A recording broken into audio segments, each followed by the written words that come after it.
আসসালামু আলাইকুম। আশা করি আপনারা ভালো আছেন।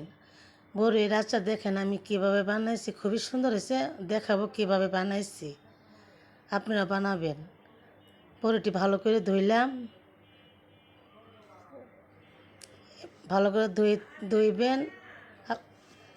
বাগার দিব এখন, শুকনো মরিচ ছিঁড়া দিলাম, পাঁচফোড়ন। খুবই ভালো হয় বড়ির আচার, ভালো লাগে। ওখানে বড়িটি ছাইড়া দিয়ে লাড়াচাড়া দিয়ে দিতেছি। খুবই ভালো বড়ির আচার। মশলাটা আমি ওখানে উপরে ছিটিয়ে দিতেছি, হলুদ, পাঁচফোড়ন, শুকনা মরিচ, লাড়াচাড়া দিয়ে দিমু। খুবই ভালো লাগে আচারটা। পাঁচফোড়নের গান, শুকনা মরিচের গানটা ভালো।